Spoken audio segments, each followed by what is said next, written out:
Hey guys, welcome back to my channel. It's Meek again. A new Birkin bait video about the Mini Kelly honey.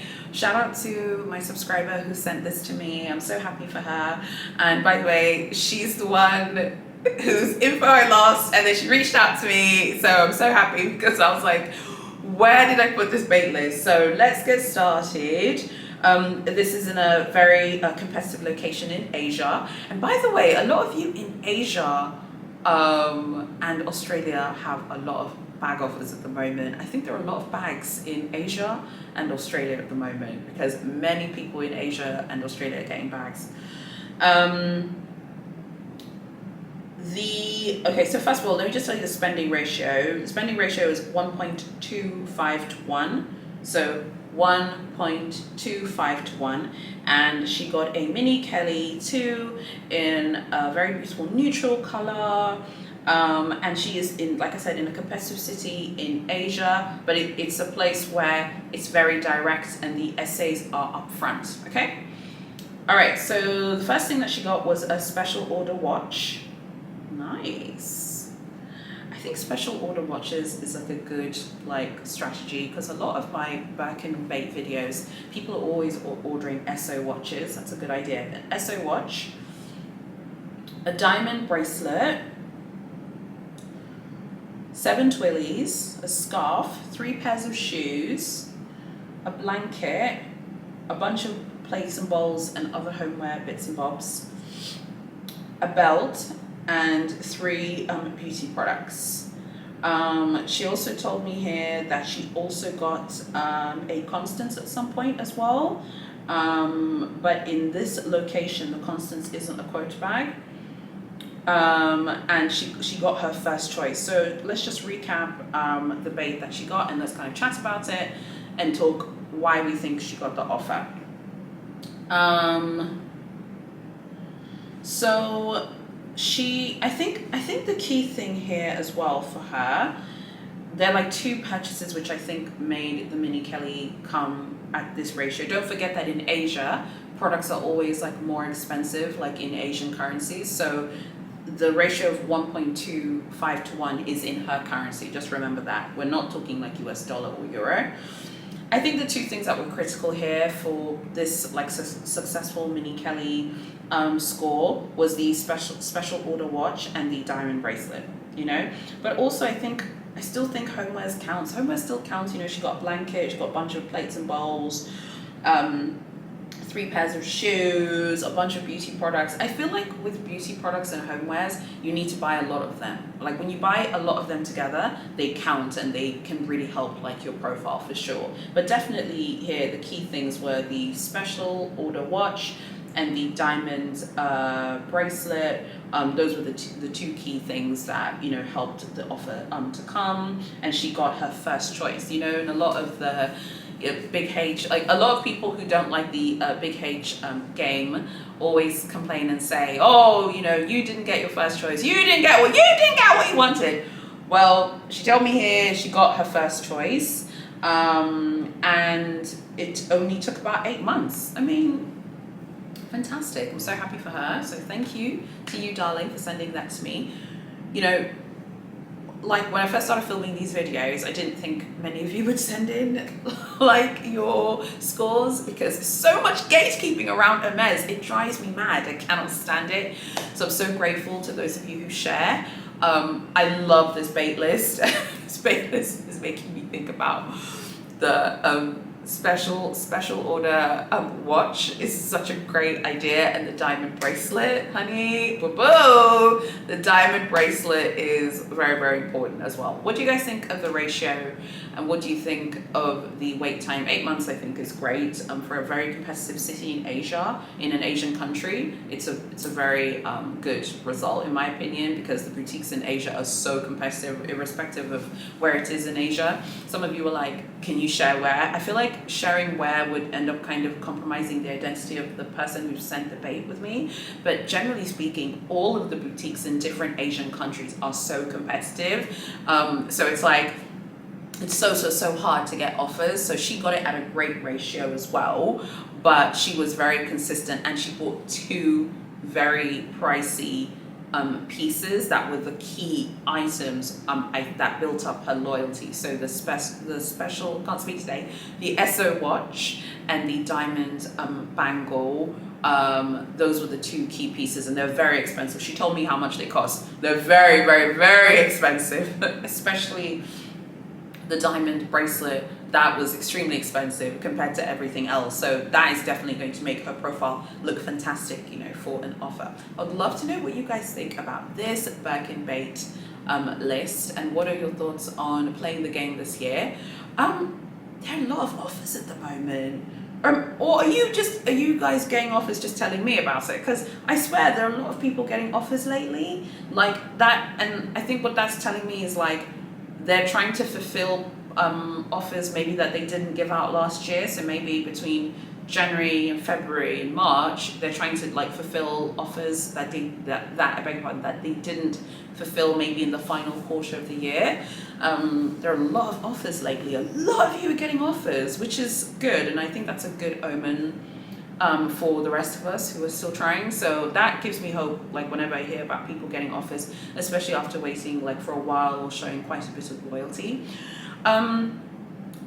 There are a lot of rumors going around at the moment about what is going on in Europe with Big H. A lot of you have been telling me things privately about the way the wish list system in the EU is changing.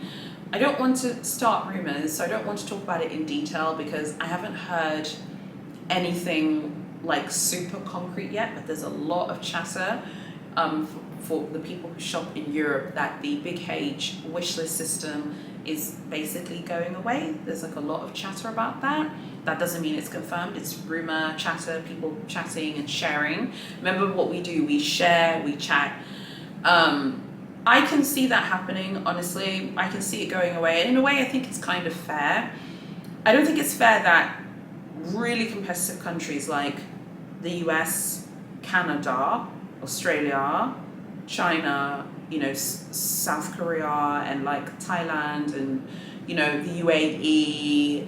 Like, I don't think it's fair that in really competitive countries like that, people are going to 3-1, 4-1, but there are like some countries in Europe where people are not showing that much loyalty.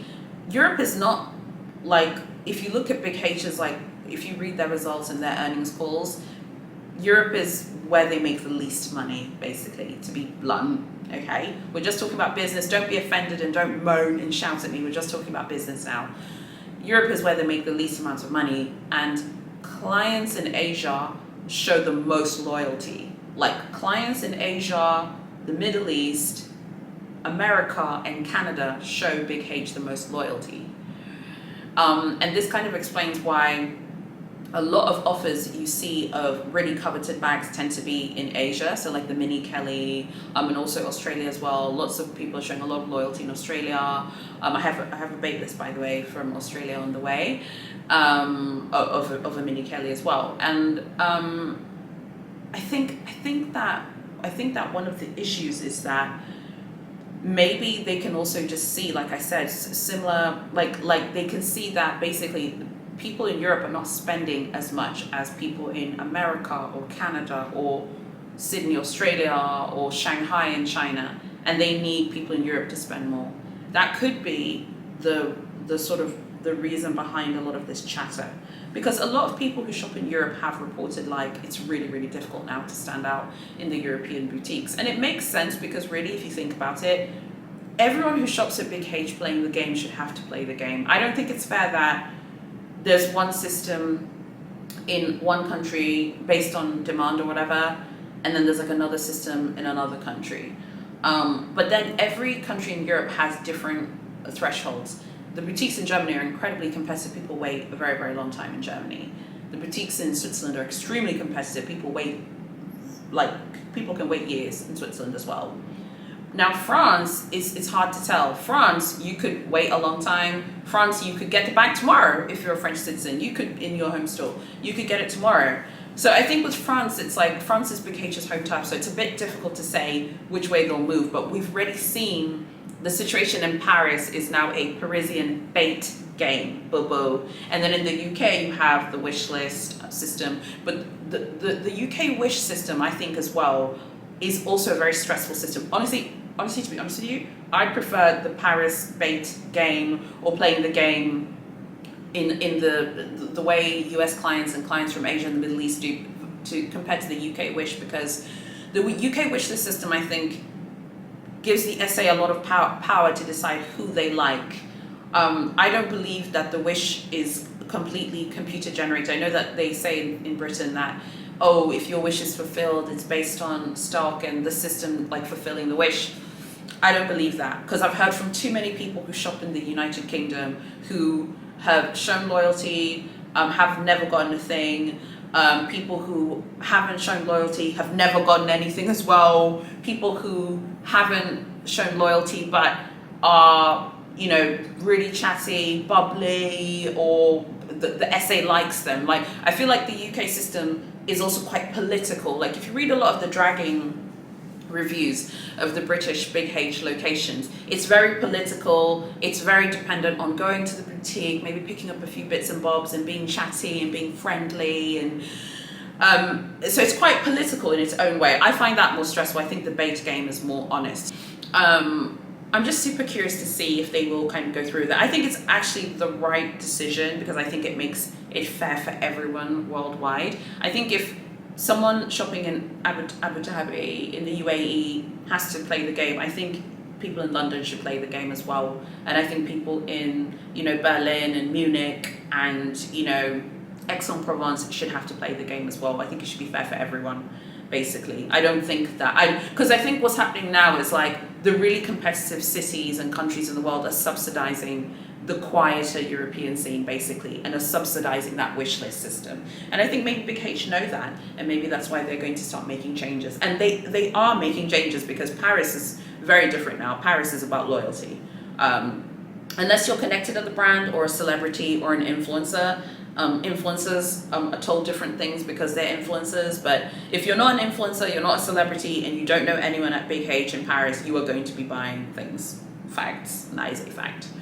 Anyway, I would love to know what you guys think about this bait list from Asia. Thank you so much to my subscriber for sending it to me. I'm so grateful. If you have gotten offers and you want to send them to me via email. But please be willing to go into a lot of detail. It doesn't help me if you don't want to tell me where you are. Some of you are a bit shy. You don't want to tell me exactly where you are. I need to know exactly where you are. I won't reveal it in my video. Like, I know exactly where she is. That's why I'm able to share the video. I won't reveal it where you are, like your boutique. No one's going to know it's you, but I have to know, because then I can understand like how competitive your location is. So for those of you in America, you need to tell me like your city. If you're in Canada, you need to tell me your city. If you're in the Middle East, you shouldn't be like, I'm in the Middle East. You need to say, I'm in which country, so I know, and which boutique you shop from. I will never sell you out and like share your details with big HSAs or whatever. And I'm like very careful, because I don't know who from Hermes is watching these videos. If people from Hermes are watching these videos, don't hate the player, boo-boo. Hate the game that you guys created, and we're just playing the game. So if you want to share, please feel free. Just send me an email, or you can send me a DM on Instagram. But get ready, I'm going to ask you like a lot of questions about how much money you spent. And don't be offended, because I'll be like, how much did you spend? What did you buy? So yeah, just be willing to share that. I really hope that you liked this video. Please make sure that you're fully subscribed, stick around with me, give this video a like, follow me on all of my socials, there are links below. Thank you so much for watching, and I'll see you very soon in my next video.